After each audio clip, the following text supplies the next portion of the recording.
Hello friends, welcome to my channel study for you. So guys, आप लोग के लिए बहुत बड़ी खुशखबरी है दोस्तों। जो भी एसएससी एमटीएस की वैकेंसी का इंतजार कर रहे थे, फाइनली उनका इंतजार खत्म हो गया है और एसएससी के तरफ से जो है ऑफिशियल नोटिफिकेशन वैकेंसी का जारी कर दिया गया है। तो आज के इस वीडियो में आपको बताने वाला हूं कि इसमें एजुकेशनल क्वालिफिकेशन क्या रहने वाला है, एज लिमिट क्या रहने वाला है, फ़ी आपका कितना लगने वाला है और साथ ही साथ आपका एग्ज़ाम पैटर्न जो है वो क्या रहेगा। तो सारा कुछ आपको वीडियो में डिटेल्स में बताने वाला हूं, तो वीडियो को जो है लास्ट तक जरूर देखिएगा। और आपसे रिक्वेस्ट करता हूं, अभी तक आपने मेरे चैनल को अगर सब्सक्राइब नहीं किया है तो एसएससी से रिलेटेड पल पल की अपडेट के लिए जो है चैनल को सब्सक्राइब ज़रूर कर दीजिएगा। और बगल में ही आपको एक बेल आइकन यानी घंटे का निशान भी दिख रहा होगा, तो आप उसे भी जो ज़रूर प्रेस कर दीजिएगा। तो चलिए वीडियो को स्टार्ट करते हैं। तो सबसे पहले जो दोस्तों आपको एसएससी के ऑफिशियल वेबसाइट पे आ जाना है, जिसका लिंक मैं आपको डिस्क्रिप्शन में भी प्रोवाइड कर दूंगा। उसके बाद आप देख सकते हैं 5 फरवरी को जो एक नोटिस जारी किया गया है, जो कि आपका एमटीएस की वैकेंसी का जो है नोटिस जारी किया गया है। तो सिंपली जो आपको इस वाले सेक्शन पे क्लिक कर देना होगा। तो जैसे ही आप क्लिक करते हो आपके सामने जो ये डाउनलोड होकर आ जाएगा, जहाँ पे आपका बताया जा रहा है कि एमटीएस का जो ऑनलाइन एप्लीकेशन का जो डेट रखा गया है वो 5 फरवरी से जो आपका इसका ऑनलाइन एप्लीकेशन का डेट स्टार्ट हो गया है। और लास्ट डेट की बात कर ले तो लास्ट डेट जो आपका रखा गया है वो 21 मार्च तक रखा गया है। तो जो भी इंटरेस्टेड कैंडिडेट्स हैं वो 21 मार्च से जो है पहले अपना इस फॉर्म को फिलअप कर सकते हैं। उसके बाद मैं आपको बता दूं कि लास्ट डेट जो रखा गया ऑनलाइन फ़ी पेमेंट का वो आपका 23 मार्च तक रखा गया है। और जो ऑफलाइन चालान का जो लास्ट डेट रखा गया है वो 25 मार्च तक रखा गया है। और यहाँ पे जो आपका CBT 1 का भी जो एग्ज़ाम डेट है वो आपका बता दिया गया है। आप यहाँ पे देख सकते हैं कि जो आपका CBT 1 होगा ना, वो आपका 1/7/2021 से लेकर जो है 20/7/2021 तक चलने वाला है। तो CBT 1 का भी आपका एग्ज़ाम डेट डिक्लेयर कर दिया गया है। उसके बाद टायर 2 का भी जो आपका एग्ज़ाम डेट है वो भी आपका डिक्लेयर कर दिया गया है। 21/11/2021 को जो है आपका टायर 2 का एग्ज़ाम लिया जाएगा। तो सबसे पहले हम लोग बात कर लेते हैं दोस्तों कि कौन कौन इस फॉर्म को अप्लाई कर सकते हैं। तो यहाँ पे आपका बताया गया है कि नेशनलिटी में ये candidates must be either a citizen of India, मतलब जो आप इंडिया में किसी भी स्टेट से अगर आप आते हैं तो आप इस फॉर्म को अप्लाई कर सकते हैं। चाहे आप कोई भी स्टेट से आते हैं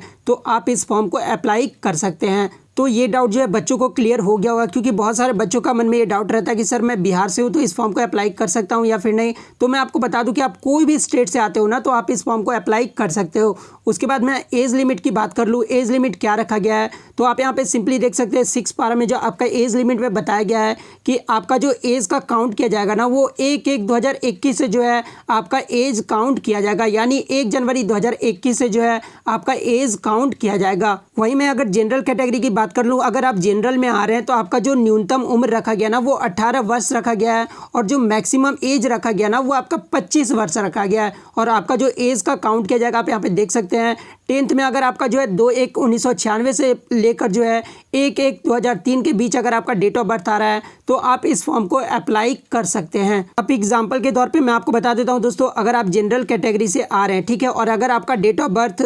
1/1/1996 है तो आप इस फॉर्म को अप्लाई नहीं कर सकते हैं। पहले ध्यान से सुन लीजिए, अगर आपका डेट ऑफ बर्थ 1/1/1996 है तो आप इस फॉर्म को अप्लाई नहीं कर सकते हैं। अगर आपका 2/1/1996 तब आप इस फॉर्म को अप्लाई कर सकते हैं और 1/1/2003 तक जो है आपका इसका बीच में जो है आपका डेट ऑफ बर्थ आना चाहिए, तभी जो आप इस फॉर्म को अप्लाई कर सकते हैं। ये तो था जनरल कैटेगरी के लिए। अब मैं आपको बता देता हूँ कि हर कैटेगरी के लिए जो आपका रिजर्वेशन यहाँ पर दिया गया है, देख सकते हैं कि SC और ST कैटेगरी के लिए जो 5 साल का छूट दिया गया, आप यहाँ पे देख सकते हैं। उसके बाद OBC कैटेगरी की बात कर ले तो OBC में जो आपको 3 साल का छूट दिया जा रहा है।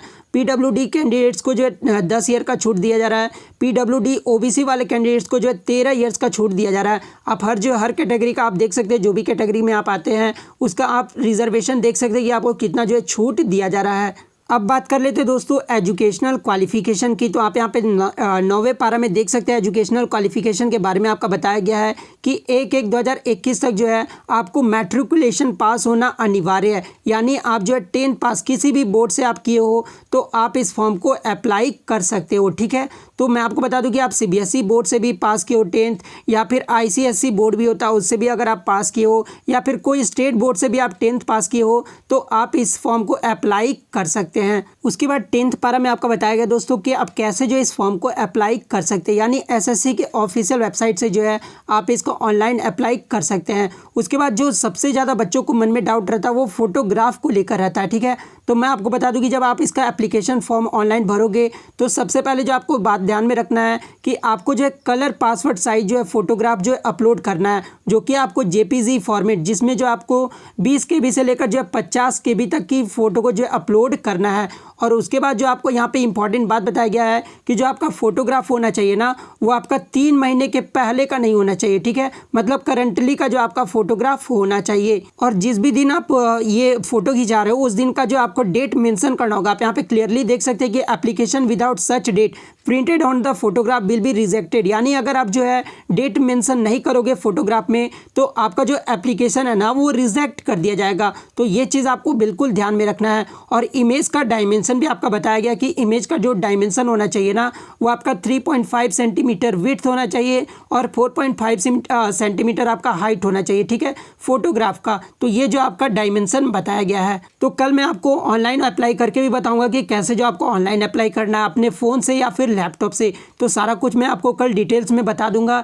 तो आपको चैनल को जो है सब्सक्राइब ज़रूर कर लेना है। उसके बाद मैं आपको बता दूं एप्लीकेशन फ़ी के बारे में दोस्तों।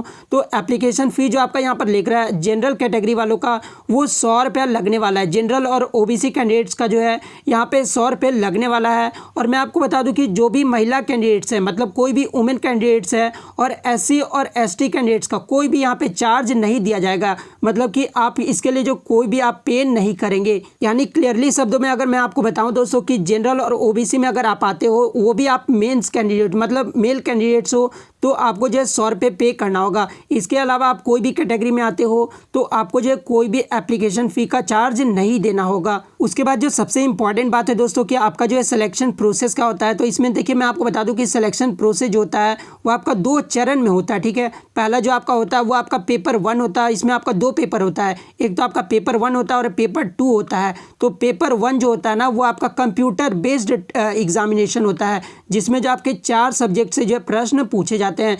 जनरल इंग्लिश से प्रश्न पूछे जाते हैं, 25 क्वेश्चन जो है आपके जनरल इंग्लिश से पूछे जाते हैं।